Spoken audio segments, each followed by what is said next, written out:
जय हिंद जय भारत साथियों, मैं लेके आ चुका हूँ चैप्टर में गणित का लेके आ चुका हूँ, जिसमें आज का जो पहला चैप्टर है वो वास्तविक संख्या का है। ठीक है, मैं आज को आप वास्तविक संख्या के बारे में बताने वाला हूँ। बिल्कुल एकदम 100% आपको ऐसे समझाऊंगा जो आपके 100% समझने वाले हो आप, है ना। तो देखिए, हमारी जो ये कुछ मैं चीज़ लिख के आया था, वैसे मैंने सोचा कि मैं और चीज़ लिख के लाऊं, पर देखो लिख कर पढ़ाने में कुछ अलग ही मज़ा आता है ना। तो देखो मैं आपको बताऊं, ये हमारी पहले होती हैं संख्याएं, है ना। हमारी संख्याएं होती हैं, संख्या में से दो भागों में डिवाइड होती है। एक तो हमारी होती है काल्पनिक संख्याएं, एक होती है वास्तविक संख्याएं।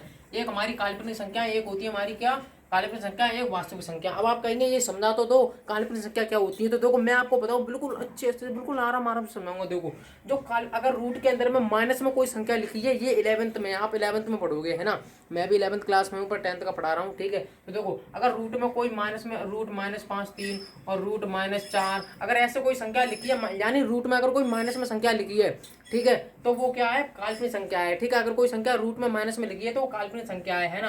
अब आप कहेंगे वास्तविक संख्या क्या है, तो देखो हमारी -4, -1/2 और 0 और हमारा √2/3, और ये हमारी क्या है, वास्तविक संख्या है। यानी ये हमारी वास्तविक संख्या है। ठीक है, अब वास्तविक संख्या में भी मेरे भाई दो चीज डिवाइड होती हैं। वो क्या होती है, एक होती है अपरमेय, ठीक है, एक होती है अपरमेय संख्याएं। क्या होती है मेरे भाई, अपरमेय संख्या, है ना। एक अपरमेय संख्या होती है और एक होती है परमेय संख्या। क्या होती है मेरे भाई, परमेय संख्या, है ना, परमेय संख्या। तो देखो आप वास्तविक संख्या में ही देखो, हमारे जो गणित के लोग थे उन्होंने कहा कि एक परमेय संख्या है और एक अपरमेय संख्या है। तो उन्होंने कहा इन परमेय और परमेय को दोनों को मिला के एक टोकरी में रख दो, उसका नाम रख दिया मेरे भाई वास्तविक संख्या। यानी परमेय और अपरमेय को जिसमें रखा जाता है उसे वास्तविक संख्या कहते हैं। यानी परमेय और अपरमेय को मिलाकर इसमें रख दिया। अब देखो अपरमेय संख्या कौन सी होती है, परमेय संख्या कौन सी होती है। तो देखो जिन्हें p/q के रूप में लिखा जा सकता है वो परमेय संख्या होती है। ठीक है, जो p/q के रूप में, जो p/q के रूप में लिखा जा सके, रूप में क्या करे जा सके मेरे भाई, लिखा जा सके, है ना, लिखा जा सके, वो क्या होती है मेरे भाई, क्या होती है, वो परमेय संख्या होती है। जैसे अगर मैं आपसे कहूँ एक, क्या एक परमेय संख्या है, हाँ जी बिल्कुल परमेय संख्या है, क्योंकि एक के बट्टे में एक में मान सकता हूँ। ठीक है, ये परमेय संख्या है। 0 क्या परमेय संख्या है, जहाँ पे कुछ नहीं होता और सबका मालिक एक, जिसके नीचे में एक लिख सकता हूँ। 2 परमेय संख्या है, 3 परमेय संख्या है, 4 परमेय संख्या है, क्योंकि इसके बट्टे में एक लिख सकता हूँ, है ना। ये परमेय संख्या है मेरे भाई। और अपरमेय संख्या कौन सी होती है, अब देखो अपरमेय संख्या वो होती है जैसे मैं p/q के रूप में ना लिख सकूं।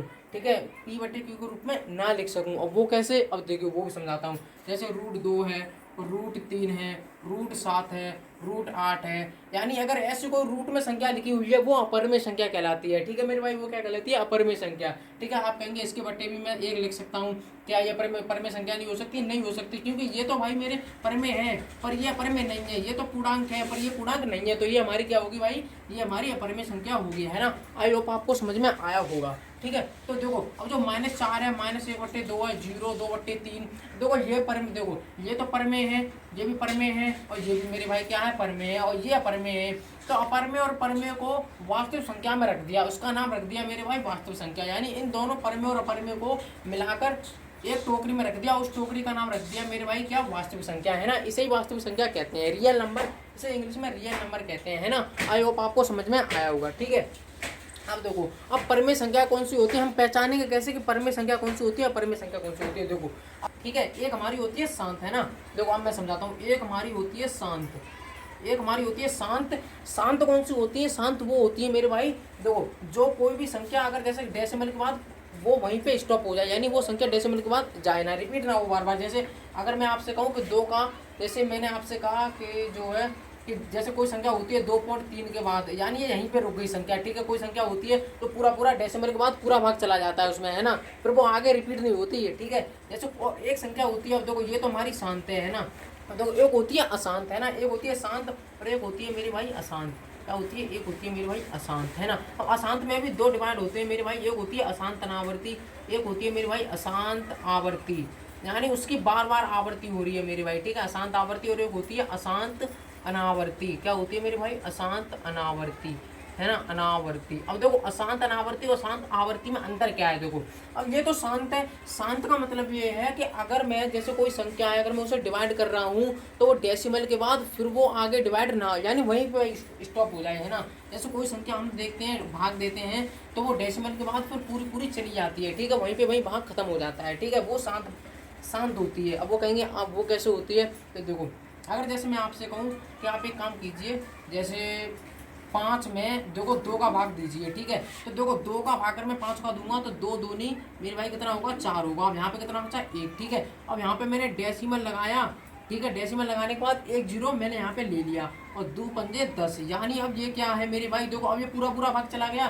तो इसका मतलब ये हुआ ये जो संख्या है 2.5 ये एक मेरे भाई शांत है। ये क्या है शांत है, यानी डेसिमल के बाद ये वहीं पे 2 पंजे 10 भाग चला गया, ये शांत हो गई, यानी ये रिपीट नहीं हो रही है ना, ये शांत है। अब अशांत में मेरे भाई क्या होता है कि एक होती है अशांत आवृत्ति, एक होती है अशांत अनावर्ती। अब देखो इसको भी समझ लिया, अशांत जो आवृत्ति होती है मेरे भाई वो कैसे होती है कि 2.3333 और 2 पॉइंट कभी 6 हम तुम देखते हैं ना भाग देते हैं, यानी सर से कहते हैं कि वही संख्या रिपीट होती जा रही है, यानी ये संख्या रिपीट होती जा रही है डॉट डॉट डॉट, यानी 3 बार आप भाग दे रहे हैं। जैसे अगर आप क्या करेंगे, अगर आप 10 में मेरे भाई देखो इसका एग्जांपल बता रहा हूँ, 3 का अगर आप 10 में भाग देंगे तो 3 तरह के 9 है ना, यहाँ पे बचा 1 डेसिमल लगाया 1 जीरो लगाया, 3 तरह के 9, और यहाँ पे 1 बचा 0 लगाया 3 तरह के 9, यानी 3 ये रिपीट होता रहेगा। तो ये भी मेरे भाई क्या है, ये भी एक परमेय संख्या है। इसके ऊपर हम क्या लगा देते हैं, अगर कोई भी संख्या बार बार रिपीट हो रही है, जैसे फॉर एग्जाम्पल जैसे 2.6, तो अगर 6 बार रिपीट होती जा रही है तो इसके ऊपर मैं बार लगा दूंगा, 2.6 के ऊपर बार, यानी ये 6 का मतलब ये होता है बार लगा दूं मैं, ये बार होता है। बार का मतलब ये होता है अगर जैसे मैं कोई भी संख्या लिख लीजिए, जैसे मैंने मान लिया कि 3.41 और इसके ऊपर मैंने बार लगा दिया, तो इस बार का मतलब ये होता है मेरी भाई कि ये वाली जो संख्या है 41 ये बार रिपीट हो रही है, यानी 41 ये संख्या बार रिपीट हो रही है। अगर कोई ऐसी संख्या है जो डेसिमल के बाद बार रिपीट हो रही है, यानी इसका मतलब है अशांत आवृत्ति, यानी ये अशांत तो है पर आवर्ती हो रही है बार उसी संख्या की, है ना, तो ये अशांत आवृत्ति में आती है ना। आई होप आपको समझ में आया होगा। तो ये एक होती है अशांत अनावर्ती, यानी ये अशांत अनावर्ती होती है।